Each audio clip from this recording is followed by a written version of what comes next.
And we are live. This is the MLB Strategy Show. We are going nowhere. I am Josh Engleman here to break down the two games for today, Monday, October 9th. If you are here, hit the like button. That would help me out a ton. Subscribe to the channel. Hit the notification bell so you know when everything goes live. Follow me on Twitter at Josh Engleman. Well, folks, we're still here for the week. We got a lot of baseball to break down. Wednesday, potentially 4-game slate. We're going to cross our fingers. We want that to happen for sure. Because if we get a 4-game slate, we could have like a real prize pool. But today, we're going to take a quick lap through both games, talk about the pitchers, talk about what we see for the hitting. Then we're going to get on out of here. We'll go until we're done. Shout out to Owner's Box for being the sponsor of this show. Hopefully you played at Owner's Box this week because we had some more overlay, and that is always great. Unfortunately for me, Jamar Chase went crazy in that late game. I was sitting in 5th at one point after Zach Ertz touchdown. Unfortunately for me, I did not maintain that in any way. So we tumbled a bit. But that's NFL for you. I don't mind. I'd rather talk a little bit about baseball. We got a big one tonight that I am a little nervous about. Need my Bravos to pick up the dub against the Phillies. Hopefully that happens. We shall see. But for now, I say we just get into it. We're not going to have a big crowd. This is not going to be the most popular show I'll ever do. Yeah, Steven Leibowitz, I agree. That will probably be the final 4-gamer that we could possibly get. So fingers crossed for it. But for now, let's break it down. I'm just going to hop on into this one. We'll walk through it. When we're done, we're done. Whatever time that happens, it happens. So, first game up today, 6:07 p.m. The Atlanta Braves hosting the Philadelphia Phillies. Max Fried going for the Braves. Zach Wheeler going for the Phillies. Now, these guys basically had the same outs prop this morning. So, that's what I'm rolling with now. 8K for Fried, 62% owned. 8,800 for Zach Wheeler. That is the most expensive pitcher. He is 46% owned. I'm going to start on the Fried side because that seems like the easier side to get to. Max Fried is the most owned pitcher. I don't think that he should be, but I understand why he is. 62% ownership coming into Fried. I have his true ownership around 57%, so 60 seems spot on.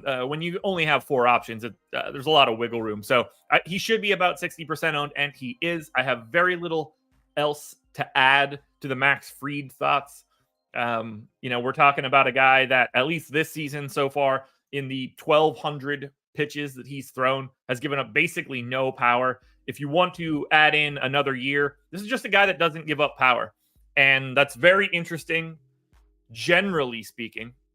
It's a little bit different during the playoffs just because teams are more likely to try to manufacture runs against you. So I'm a little bit less worried. But for right now, I have 55%. I think his ownership looks good. On the opposite side, though, we got to talk about Wheeler a bit because this is where it starts to get a little different. He is 46% owned. I have his true ownership in that 40 to 45 range, 44% to be one of the top 2 scoring pitchers. 140 xISO to lefties, 0.099 to righties. So he gives up no power to righties. Righties are the guys that he strikes out. So this is a better spot for Olsen, Albies, Harris, Rosario. I'm a little surprised to see Zach Wheeler getting as much love. I mean, he's closer to Max Fried than maybe I expected him to be in the ownership. So I'm a little bit lighter on Wheeler.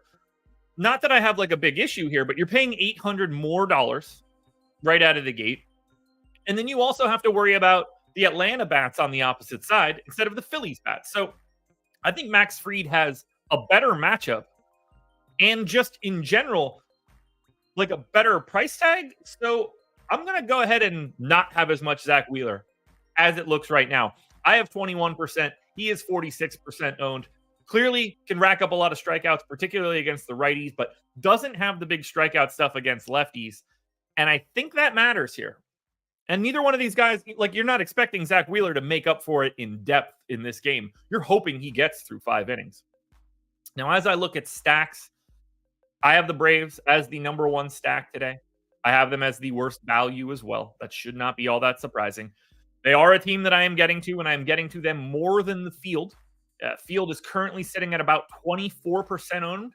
I have 35%, including 58 at least four-man stacks of Atlanta. The Braves are the team that I'm getting to the most, and I'm more than happy to do that. I don't think that should be all that surprising. You've got someone like Ronald Acuna in the leadoff spot, 6,500, but well worth that price tag to me. And especially in the playoffs, I feel like he's going to be even more tactical with his running when he gets on, trying to pick up that extra base when he can. I like getting to Atlanta. Now, I am underweight a bit to Marcell Ozuna. You have Michael Harris, potentially $200 cheaper right behind him as a better option just in general. But if these guys are going to be comparably owned, it's going to be a little bit harder to get to Ozuna. Stephen Long, I hope you're right. I would like Acuna to go yard here. Absolutely. That would be fantastic. Feels like more of a Matt Olson day to me, but I wouldn't mind if it's Acuna, that's for sure. I think Eddie Rosario is going pretty underrepresented if he's in the starting lineup. Definitely has enough pop. We're going lefty-righty, so he's less likely to strike out. You're expecting balls in play for Rosario. At 3,300, he is the cheapest outfield option for the Braves, but also the guy that we're projecting with the least amount of ownership from Atlanta at just 12%. I think he's the best leverage play from the Braves today. If I could get, I would get a little bit less of Ozuna to get a little bit more of Rosario. That's how I look at the Braves. For Acuna, Albies, Riley, Olsen, it's hard for me to ever say that just because of the positionality. And like Sean Murphy's totally fine as a catcher. Remember, there's only so many options. Some of these positions might only have 4 guys, which means the average play is 25% owned. So you got to think about that a little bit. This becomes a game inside of a game when you get into these smaller slates. But I like Atlanta a lot. My most exposed team. I still want to get to Philadelphia, though, here against Fried. Now, I know he doesn't give up a lot of power. Maybe we can get some of that power in the latter innings. The Phillies are 4th in my top stack odds, but still 20% to be the top stack. That's a 1 in 5 chance. That still looks good. Second in value. These guys are pretty cheap outside of Turner and Harper. I have 25% of the Phillies. They are 22% owned, so I'm basically neutral to the Philadelphia Phillies, and I'm okay with that. It's going to be hard to cheer for Philadelphia. It doesn't make me feel good. I definitely don't want them to win. I don't want to go to Philly down 2-0. That's not going to be fun. Schwarber is a guy that I'm finding it a little easier to get lighter on in this spot, especially lefty-lefty. Pretty difficult situation for Kyle Schwarber. As we work our way down the line, though, I'm having no trouble getting to Trey Turner, a shortstop at 5,200. Bryce Harper still looks really good, although I don't have a ton. The guy that I want to get to, I'm going to whiff on the way that you say his name, Christian Pash, 2,100 today as a value option for the Phils. We're projecting 9% ownership. Now, is he more likely to be pinch hit for today? I think that's a safe bet. You're not going to see like Ronald Acuna get pinch hit for, but if we're talking about the bottom part of the Phillies lineup, I think that there's some real risk there. So I haven't like adjusted for any pinch hit risk or anything. I don't do that kind of stuff until we get lineups in. He is a guy that will inevitably be adjusted down a bit in terms of expected plate appearances. But at 9% at 2,100, it's a good value spot that I think just a patch like a T. Okay, that'll work too. Either way, he's going to be a little bit underrepresented, even with the pinch hit risk, if he's in the game. Similarly, I think like Rojas for 2,700, if that's not a direction you want to go, only 14% owned. There's some pivotability at the bottom of the Phillies lineup. And the real problem here is the fact that Harper and Schwarber are both lefties. This could be tough sledding for them in that first, you're hoping that Fried gets Schwarber and Harper twice. That to me, that would be the goal for Max, at least twice. 29% K rate so far to lefties, but even if you add in last year, 26% K rate to lefties, 0.072 x ISO, a 14% swinging strike rate, a 245 x WOBA. Like lefties just don't hit Fried, and that's kind of tricky for Schwarber and Harper because if he's keeping those guys in the yard, it's not going to be great. So as I look at this game, if I sum it up for what I'm looking for today, that's going to be Max Fried Braves bats, Phillies bats, Zach Wheeler. I think it's easy enough to get away from Wheeler because I'm going to talk about the guy that I like the most, and I don't need to bury the lead. We don't need to mess around here. There's 50 of us. Hit that like button. Bobby Miller is my favorite pitcher by miles and miles today. All right. So game one, we've taken a look. It's done. And every exposure that I have in the sheet right now, I ran my lineups as if Flock was right now. So what I have is what I would have been playing. I do need to talk about Owner's Box first, sponsor of this show. We got our overlay again this week. They got about 7,100 entries. So it was once again for the 5th week in a row, the best contest that you could enter in the industry. Click the link in the description to sign up at Owner's Box. You only have to deposit $10, but I think you should deposit more. As long they're going to match anything up to $500. I'm almost done clearing my entire bonus from Owner's Box. I probably have about $50 left. I'll cover that next week. So up to a $500 bonus and 1 week of our NFL Sims Max package. Personally, I think today is the best day that you can sign up for this package because you get Monday Night Football tonight for DraftKings, for FanDuel, for Owner's Box. You get Monday Night Football for the Sims tool. You'll also get Thursday Night Football and Sunday's main slate along with Sunday Night Football if you sign up today at Owner's Box using that link. It'll be completely free. If you hate it at the end of next Sunday, cancel. You won't pay for a single thing. I think you're going to love it, and you're going to be able to hit up multiple slates to use our new latest and greatest tool, the Sims tool. It's the talk of the town. You guys can come get it for essentially no cost. $10 minimum deposit at Owner's Box. But my recommendation, as I said, put in a bunch. There's no reason to sleep on that bonus. I don't know what this contest is going to look like next week, but there's a very decent chance that it is, once again, the best contest that you could enter in the industry. If we keep getting overlay, you're going to want as many entries as you could possibly get into this contest. Yeah, I have $80 left in Owner's Box. So I have cleared, since this season started, with my deposit, I have cleared $420 worth of that bonus. You can't ask for much more. Sean V, cannonballing in to be careful with Braves bats as if we have tons of options today. There are 4 teams playing. That's not a lot. There are 36 hitting options. 25% of them are Atlanta Braves. So as careful as you want to be, you don't have much of a choice, guys. You don't have much of a choice. But, that's Sean V's take. You should know to do the opposite.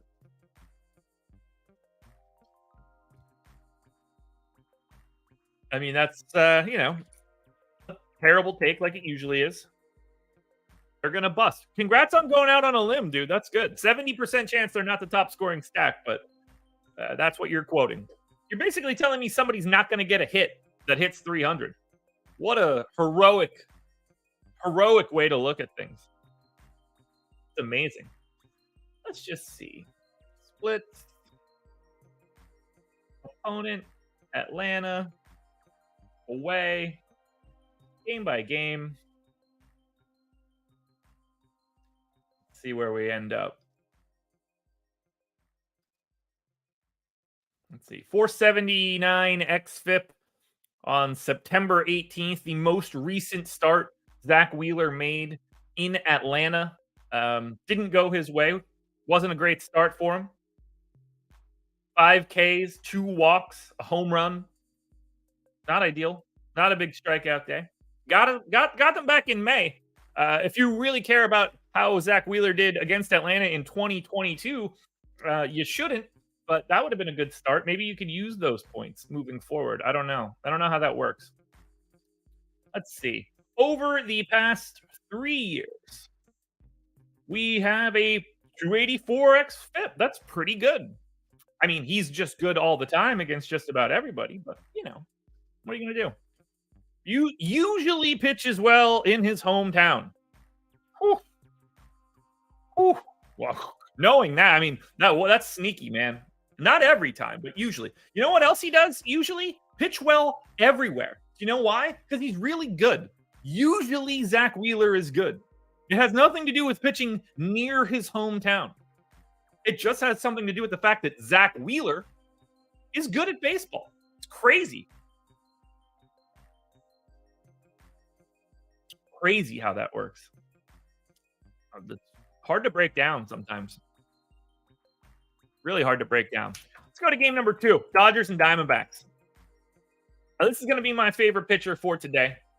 That's going to be the Los Angeles Dodgers, 4.5 run implied total, taking on Zach Gallen and the Diamondbacks. Bobby Miller is going for LA, 6,900, projected for 52% ownership. I actually think he's under-owned. He's in 94% of my lineups right now. 94. Do we want to talk about why? To be fair, Steven, I would miss Waffle House as well.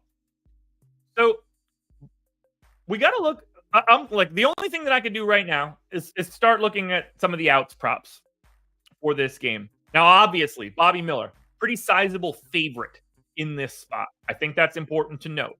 Dodgers are the clear better team here. Outs prop for Zach Gallen, 15.5.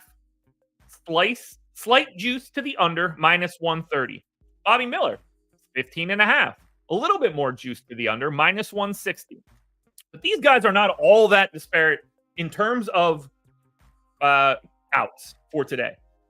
Bobby Miller to get the win at DraftKings, plus 190. For Zach Gallen to get the win, plus 280. Now keep in mind, Bobby Miller's 52% owned. Zach Gallen is 40% owned. I don't, like, even at the same salary today, I would prefer Bobby Miller. Why would I want to spend an extra $1,600 to go to Zach Gallen? Just comparing the two. Now, I'm not saying not to play Zach Gallen. I have 30%. He's projected for 40%. But I based on everything that I'm seeing, I'm very interested in Bobby Miller. Strikeout prop for Bobby Miller, 5.5, minus 155 to the under. I got him at 4.7. I think that's fine. Zach Gallen's strikeout prop is 4.5, also juiced to the under. I'm just not seeing this one. You can, like, because Bobby Miller's price is stupid, I want him everywhere, and I'm going to take my chances. So Bobby Miller, to me, is the overall best pitcher on today's slate. Maybe we see these props move. Maybe we project this one out a little bit different as we move forward. But as I see it, I want all of the Bobby Miller. The price tag just open, like, you're basically getting to upgrade across the board by $1,000. Every 3K bat turns into a 4K bat. I love that utility. Love it. Now, for Miller, 116 X ISO to lefties this season. That's across 1,100 pitches, 24% K rate. 133 to righties, 23% K rate. So no real power issues. No real pitch mix issues. Strikeouts are a little above neutral. I love this spot for Bobby Miller. Park scares me at least a little bit just because it gives up power, but what else could we possibly be looking for here? His price tag is awesome based on the way the betting market is projecting him for today. Maybe that changes. Maybe we see something different at 5 o'clock tonight. But for right now, I want more Bobby Miller than I want anybody else on this slate. I kind of touched on Zach Gallen. I don't have much to add here. He's 40% owned. I have his true ownership at 41. He's 44% to be a top 2 pitcher. I think Zach Gallen is spot on owned. I think Zach Gallen's like the most appropriately owned dude.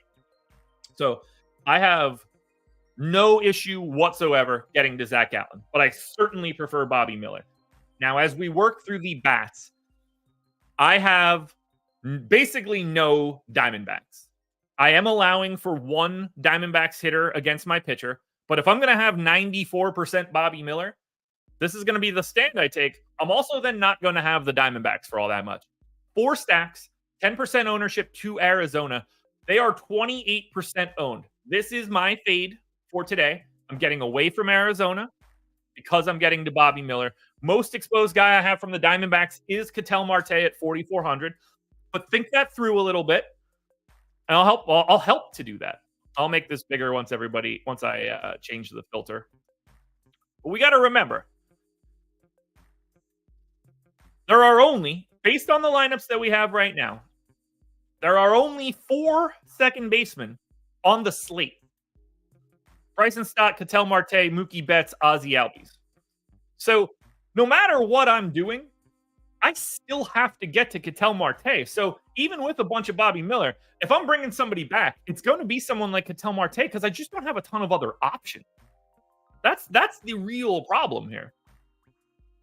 We don't have enough options at second base. So I'm happy to get to 20% Ketel Marte, even against Bobby Miller. I don't have much of a choice. There's only so many second basemen you can roster, and he's good. So that's easy to me. But I don't have much else of anybody else. 13% of Christian Walker, Gabriel Moreno, Evan Longoria gets to 10%. That's a third base thing, basically the same thing we were just talking about for Marte. I see the Diamondbacks as the easiest team to get away from by far. No MPEs in their lineup certainly doesn't help. 2 outfielders in their first 3 spots. I prefer Bobby Miller. It's just natural that I'm not going to get to a lot of Arizona. I am desperately hoping to dodge a big Diamondbacks day. If they're not very good, I've really narrowed my outcomes down. Dodgers on the opposite side, my second most exposed team behind Atlanta. So I'm getting to the pay up Braves and I'm getting to the pay up Dodgers with very little effort, a little bit above the field, 30% compared to the 26% that they have. Second in top stack, third in top value. Guy that I want to get to the most, keep your eye on someone like $3,100 Jason Hayward. I think he's interesting at 11% owned.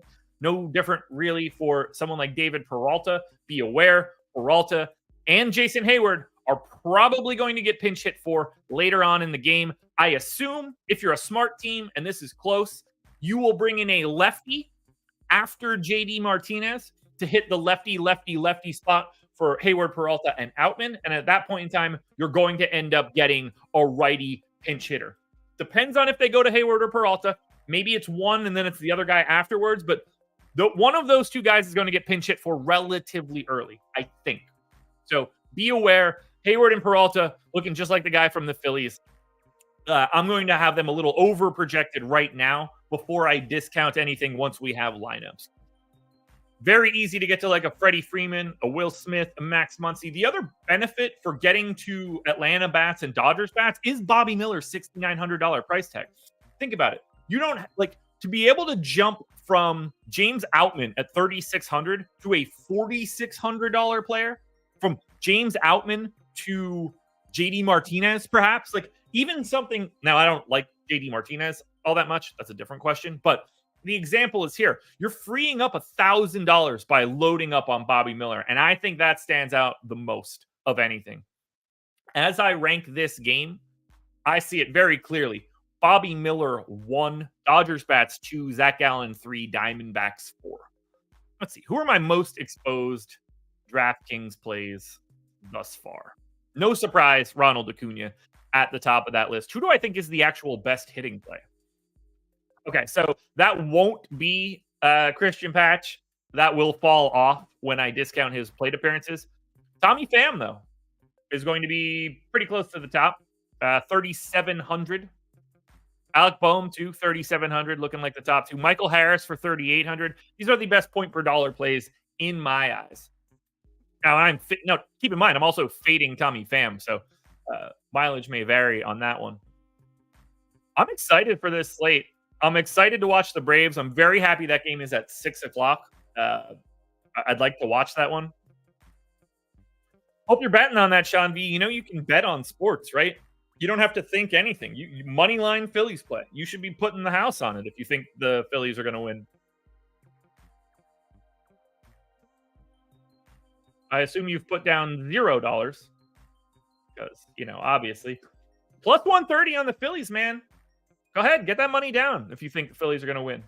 That's a giant chunk of your bankroll. Giant chunk.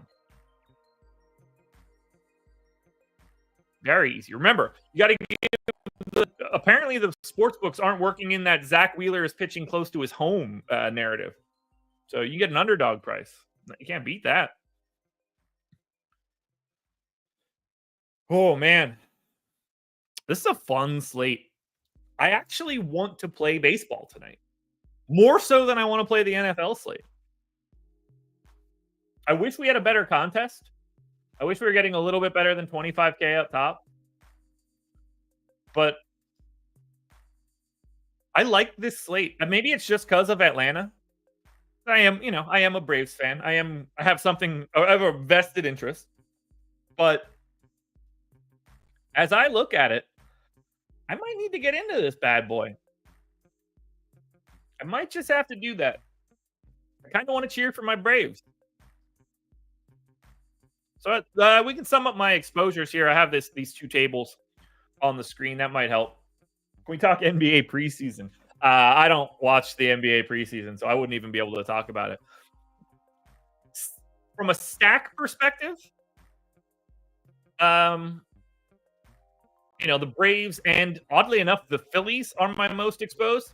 You can see I don't have as much of I have more stacks of the Phillies than I do the Dodgers, but the Dodgers just fill out the rest of my lineups in a big way. But look at the ownership I have on this Diamondbacks team. That's the big one.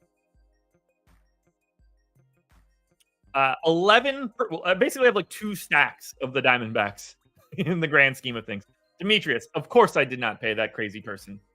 That psychopath was in my DMs before he even left the game. And it became very clear to me that that man never had any money to send to me. So yeah, he can kick rocks. If he wouldn't have handled it like a total psychopath, I'd have paid him, even though I knew he wouldn't have paid me. But he was a crazy person, a truly crazy person. His tweets are insane. His Twitter account, insane. I mean, I have a giant list of all of it just to laugh. Okay. That's what I'm talking about, Stephen Leibowitz. You know what's up. Miller's the play, dude. Miller's the play. Fade the Diamondbacks, jam Bobby Miller, hope you get the bats right everywhere else. He would have never paid me. He didn't have $1,000. He didn't have $100. It's insane. Insane. Dude, he also had a burner account that he started like responding to from his regular account as well. It was comical. Comical. Who's my least exposed hitter? That's always fun to look at. Least exposed hitter is Lourdes Gurriel. 1.3. 2 lineups. 2 lineups. Least exposed hitter. So there you go. That's every hitter that plays today in the starting lineup. Every single one of them is in at least one of my 150 lineups. You can see the whole shebang right here. That's where it's at. Most frequent one-off is Ronald Acuna. That's working as intended. Hayward will come down when I cut his at-bats. Freddie Freeman and Ronald Acuna being my top 2 one-offs. That's the way that this one works. Demetrius, it's hard for me to say. I haven't run anything for FanDuel other than raw data, but I never ran any lineups. I'm going to hit on one last thing. I know there's only 70 of us here, but just in case you are in a legal betting state, particularly Kentucky, Ohio, New Jersey, Virginia, Iowa, or Colorado, bet $5 using the Bet365 link that's in this video. You will get $150 in bonus bets. As long as you are in one of those states that I just mentioned, if you've never signed up at Bet365, just do it right now. Sign up, bet 5 and get 150. I don't have to explain that any further. If you don't understand how good that is for you, you are a lost cause. If you've never signed up at Bet365 and you live in one of those 6 states, you can get $150 as long as you bet $5 today. You're going to bet $5 on either Monday Night Football or one of these playoff games. Get $150 in bonus bets after you do it. Well, guys, that's all I've got. Feel free to hit me up on Twitter, closer to lock, if you have any questions. There's not too much else that we could really touch on for today. If you're playing a bunch of lineups, you're playing everybody. I don't think that there's any individual team or players that you just like immediately cross off on a day like today. All 4 pitchers are in play. It's not as if we're getting any sort of, at least not yet. It's not as if we're getting any sort of like limited dude that's only going to go 3 innings, like a Jose Barrios type situation. So as I see it right now, Bobby Miller, Max Fried are your 2 best pitching options. Braves and Dodgers are your 2 best batting options. And that, folks, is all I've got. I'm going to crank out 2 contenders videos for reasons. And then that's it for me for today. But we're back tomorrow. We're back all week. I will be here all week through Friday. I'll probably be here Monday of next week. Taking the following week off. I've got some stuff that I've got to do before NBA starts, but Keep your eyes peeled. Strategy show's not going anywhere, folks. Come join me. Thank you for being here. Good luck. Win some money. Back tomorrow, 10 a.m., doing the same thing we always do, breaking down baseball.